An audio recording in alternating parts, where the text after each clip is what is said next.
Big Boss season 9 Tamil. நான் Jackie Sekar. Jackie டிவிக்காக நம்மோடு இணைந்து ஒரு இடம் வந்திருக்கிறார். இது 93வது நாள், 94வது எபிசோட். 6/1/2026 அன்று உங்களோட நிகழ்ச்சியில் ஒரு பார்வை. முக்கியமாக சாண்ட்ராவுக்கும் முக்கியமாக அரோராவுக்கும் திவ்யாவுக்கும் இருக்கிற நட்பு குறித்து ஒரு பார்வையை இந்த எபிசோடில் பார்க்க போகிறோம். சப்ஸ்கிரைப் பண்ணாதவங்க சப்ஸ்கிரைப் பண்ணுங்கள். விரிவான ஒரு பார்வைக்கு ஸ்டேட் வித்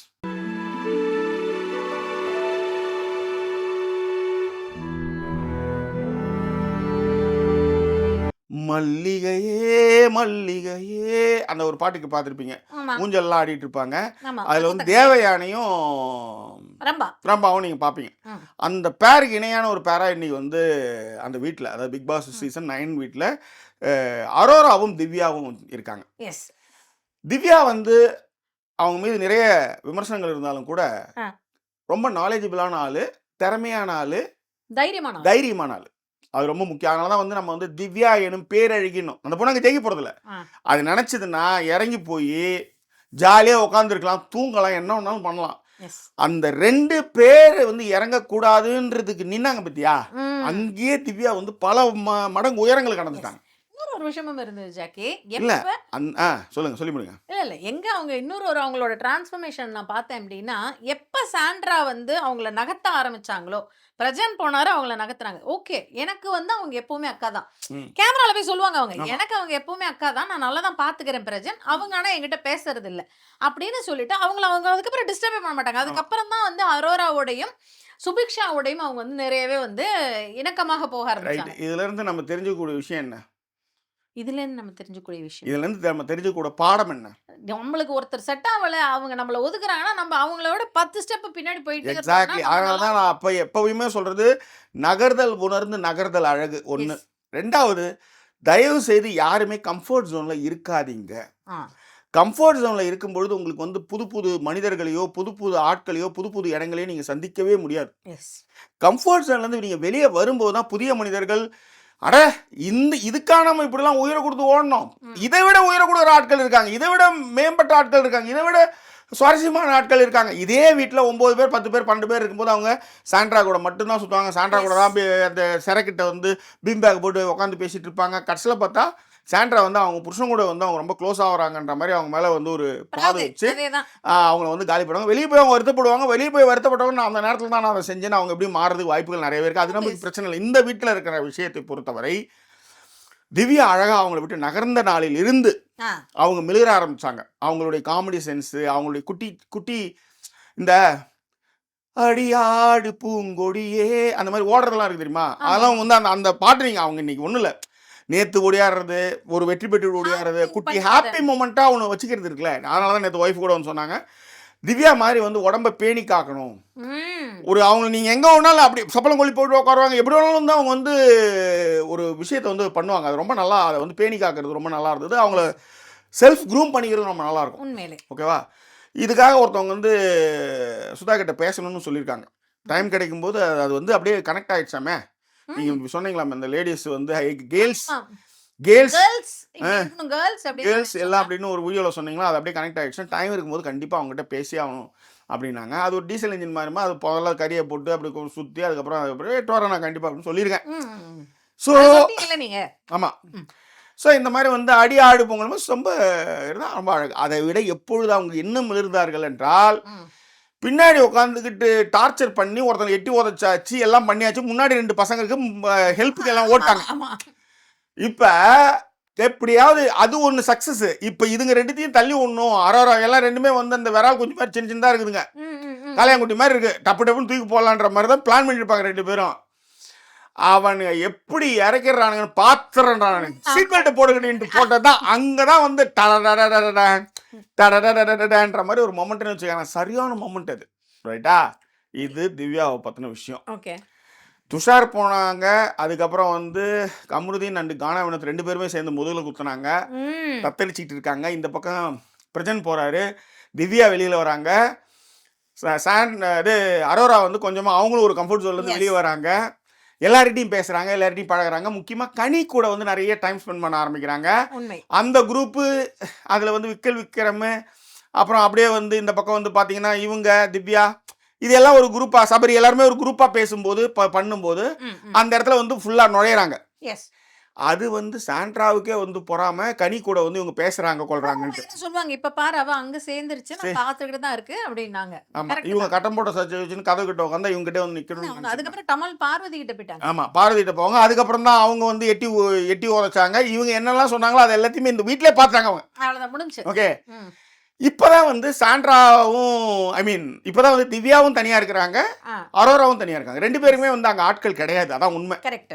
கமருதீன் இந்த பக்கம் வினோத், என்னன்னா என்ன கொஞ்சம் சபரி கிட்ட பேச்சுக்கள், விக்ரம் கிட்ட கொஞ்சம் விஷயங்கள், சுபிக்ஷா இருந்ததுனால சுபிக்ஷா கூட அரோரா வந்து மிங்கிலா வராங்க. அப்பதான் ஆமா. சுபிக்ஷா ஒன்னா பெட்ல இருக்கிறது, கட்டி பிடிச்சிக்கிறது, கிச்சன் இந்த வந்து எல்லாத்த விட அரோராவை தூக்கி கிச்சன்ல போடுவாங்க. அப்பதான் வந்து அந்த டைம்ல திவ்யா இருப்பாங்க. அந்த டீமே வந்து ரொம்ப நல்ல டீமா இருந்தது. எஃப்ஜே, அரோரா, சுபிக்ஷா, திவ்யா, அப்புறம் இன்னொருத்தர் யாருன்னு எனக்கு இப்ப கரெக்டா ஞாபகம் இல்லை. அப்பதான் வந்து கிச்சன் டீம். அப்பதான் திவ்யா வந்து அரோரா கிட்ட ஒரு கேள்வி கேட்பாங்க, இவ்வளவு நாள் எங்கடி இருந்த? ஏன்னா அந்த காமெடி சென்ஸ் இருக்குல்ல, அது பெண்கள் அடிக்கிறது ரொம்ப கஷ்டம். ஆண்கள் வந்து ஸ்பான்டேனியஸா அடிப்பாங்க, பெண்கள் பயங்கர காமெடியா இருப்பேன். ஐ ஹேவ் தட் சென்ஸ் இல்லையா? ஸ்பீட் பிரேக்கா இருக்கு. சப்ஸ்கிரைப் பண்ணாதவங்க சப்ஸ்கிரைப் பண்ணுங்கப்பா. இந்த கேப்ல ஆட்ஸ் கூட ஸ்கிப் பண்ணாம பாருங்க. டக்குன்னு உடனே அதை பண்ணுங்க. ஆமா. என்ன சொன்னீங்க? நானும் ரொம்ப காமெடியா இருப்பேன் அப்படின்னு சொன்னேன். ரைட், பாப்போம். இந்த காமெடி பண்ணதுக்கு இப்ப சப்ஸ்கிரைப் கவுண்ட் எவ்வளவு ஏறி இருக்கு ஒரு 5 பேராவது இதுக்காக சப்ஸ்கிரைப் பண்ணி விடுங்க. புதுசா முட்டை மந்திரம் வச்சு. ரைட், எனிவே ஸோ அப்பதான் வந்து அவங்க சொல்லுவாங்க, ஏண்டி எங்கடி இருந்த இவ்வளவு நாள் அப்படின்னுவாங்க. இன்னைக்கு கூட அவர் நடிச்சு காமிப்பாங்க. இது இன்னைக்கு கூட வந்து அரோரா வந்து திவ்யா எல்லாரும் இருக்கும்போது பயங்கரமா நடிச்சு காமிச்சிட்டு இருப்பாங்க. இல்ல நேத்து எனக்கு அதை விட ரொம்ப ரொம்ப பிடிச்சிருந்துச்சு ஜாக்கி. ஏது நான் கூட அந்த எபிசோட போய் பார்க்கணும். நீ என்ன பண்ணிருப்ப அப்படின்னு பண்ண அப்படின்னு சொல்லிட்டு எப்படி வந்து உட்கார்ந்தாங்க, எப்படி போனாங்கன்றது வந்து ஒரு காதோல் கேக்குது. காதோல் சொல்றல சொல்லாரு அப்படின்ற மாதிரி இவங்க வந்து துஷார் கூட அந்த காமெடி சென்ஸ் இதெல்லாம் தான் திவ்யா வந்து. அதாவது நீங்க யாருக்கிட்ட இருக்கும்போது மனசை விட்டு சிரிக்கிறீங்களோ அவங்க உங்களுக்கானவங்க. அவங்க உங்களுக்கானவங்க மேம். இல்ல நீ திரும்ப யாருக்கிட்ட இருக்கும்போது மனசு விட்டு சிரிக்கிறீங்களோ, கலரிட்டு சிரிக்கிறீங்களோ, நீங்க ஒண்ணும் இல்ல, திவ்யாவோட சிரிப்பை நீங்க பாத்திருக்கீங்களா? அந்த சிரிப்பு வந்து மனசு விட்டு வந்ததான் அந்த மாதிரி வரும்.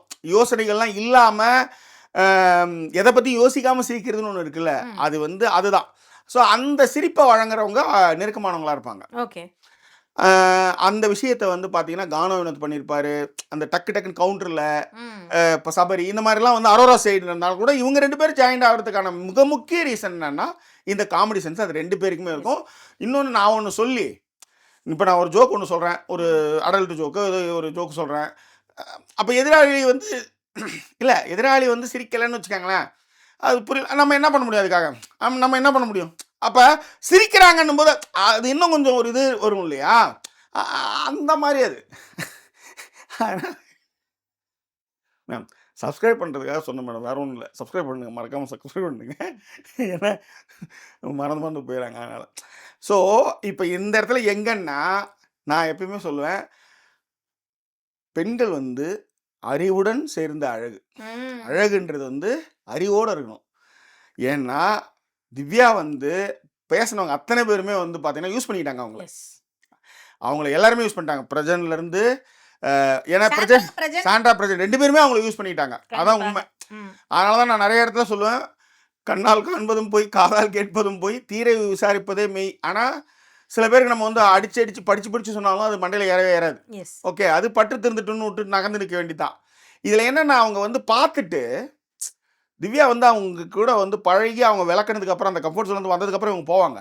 போய் அது ஜாயிண்ட் அடிச்சதுமே நீங்கள் பார்க்கணும், அவங்க ரொம்ப பிடிச்சிரும். ஆமாம்மா, இவ்வளவு சென்சிபிளா இவ்வளவு ஜாலியா பேசுற ஒரு பொண்ணு நீ எங்க இவ்வளவு நாள் இருந்த, அது அவங்களே சொல்லுவாங்க. ஆக்சுவலி என்னன்னா கமருதீன் வந்து அந்த இதுல பேசுவாங்க. அப்ப சொல்லுவாங்க, நான் வந்து இந்த வீட்டுல துஷார் கிட்ட போயிட்டேன், அது போயிருக்க கூடாது. அவங்க அது சொல்லுவாங்க, எனக்கு அந்த 50 days அந்த கம்ஃபர்ட் ஜோன்ல இருந்ததுனால இந்த கம்ஃபர்ட் ஜோனுக்கு வர முடியல, அதனால இப்படி ஆயிப்போச்சு அப்படின்னு அப்ப சபரி கூட கிண்டல் பண்ணுவாங்க. ஆமா ரொம்ப கம்ஃபர்ட் ஜோன்ல இருக்கிறாங்க அப்படிங்கிற மாதிரிலாம் கிண்டல் பண்ணுவாங்க.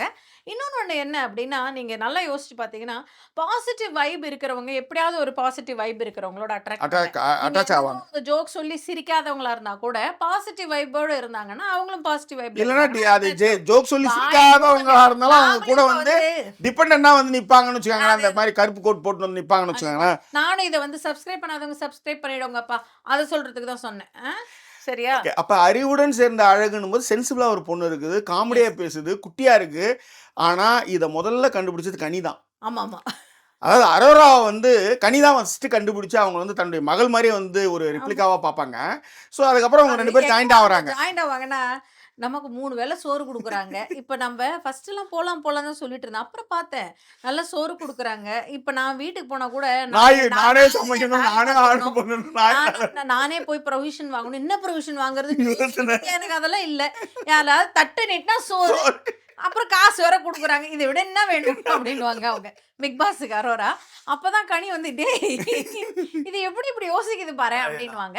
அந்த கியூட்னஸ் தான் வந்து திவ்யாவுக்கு ரொம்ப பிடிக்க ஆரம்பிக்கும். அதனால தான் அந்த காமெடியை வந்து பயங்கரமா, அதுவும் காதோல்னு விடிய விடிய வந்து லைட்டு போடாத குறை, லைட்டு பிடிக்காத குறையா நின்னது, சீட்டு பெல்ட்டை பிடிச்சிட்டு நின்னதுன்றது பேசி சிரிப்பாங்க. இன்னொன்னு என்னன்னா, அவங்க 2 பேருக்குமே உள்ள ஒரு விஷயங்கள், இவங்க ரொம்ப கியூட்டா இருக்கும் பொழுது, நம்ம ஒரு ஏஜ்ல இருந்திருப்போம் இல்லையா? அந்த ஏஜ்ல இருக்கிறவங்கள திரும்பி பார்க்குற மாரி ஒரு ஆள பார்த்தோம் அப்படின்னு வச்சுக்கோங்களேன், ரொம்ப ஈஸியா அவங்களோட நம்ம கனெக்ட் ஆகும்.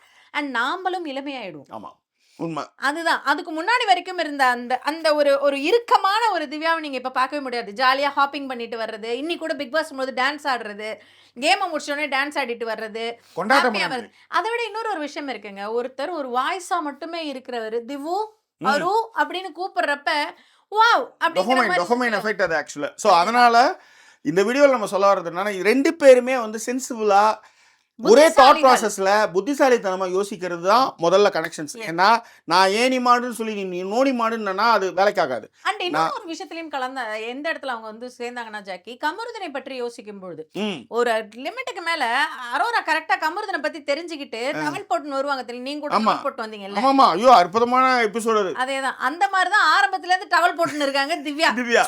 ஓகேங்களா? அந்த ஒரு விஷயமும் திவ்யாவுக்கு வந்து அவங்கள பத்தி உனக்கு புரிஞ்சிருச்சா அப்படிங்கிற மாதிரி பார்க்க ஆரம்பிச்சாங்க. இதுல 2 பேர்கிட்டயுமே ஒரு பிளஸ் பாயிண்ட் இருக்கு மேடம். கமருதீன் வெளியே போகும்போதும் அலறி அடிச்சு ஓடியாந்து வேணாம் கமருதீன், இத்தனைக்கும் கமருதீன் வந்து பயங்கரமாக அசிங்கப்படுத்தினாரு. எஸ்.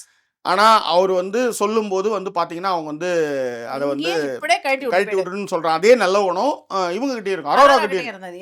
அரோரா கிட்டையும் பாத்தீங்கன்னா காணவினத்தை வந்து ரொம்பலாம் அவங்க என்னதான் டீஸ் பண்ணா ரொம்ப போக மாட்டாங்க. ஆமா, ரொம்ப கஷ்டப்படுத்த மாட்டாங்க. நீங்கள் கவனிச்சிங்கன்னா தெரியும், கத்துவாங்க, போவாங்க, கொள்ளுவாங்க, பின்னாடி பேசுறது, ரொம்ப டீக்ரேட் பண்ணுறது, அந்த மாதிரி விஷயங்களை அவங்க பண்ணதே கிடையாது. பட் ஆனால் காமெடியாக நீ தாத்தான்னு சொல்லி, நீ ஆயான்னு சொல்லி, அந்த மாதிரி பேசுறது, நீ அப்பத்தான்னு சொல்லி, அந்த மாதிரி அது ஒரு பாண்டாக போகிறதுனால தான் இந்த 2 பெண்களும் ஒன்றா இருக்கிறாங்க. 2 பேரோட ப்ராசஸ், தாட் எல்லாமே ஒன்றா இருக்கிறதுனாலையும் காமெடி சென்ஸ் 2 பேருக்குமே நல்லா இருக்கிறதுனால அது வந்து அப்படி போகுது. அதுதான் இந்த நட்புக்கான ஒரு முக்கிய காரணியாக பார்க்குறேன். இது குறித்தான உங்கள் கருத்துக்களை பின்னோட உங்களை தெரியப்படுத்துங்க. இன்னும் வேறு எபிசோட உங்களை நான் சந்திக்கிறேன். அதுவரை நன்றி கூறி விடைபெறுவது உங்கள் ஜாக்கி சேகர் மற்றும் வாய்ஸ் ஓவர் சைனிங் ஆஃப்.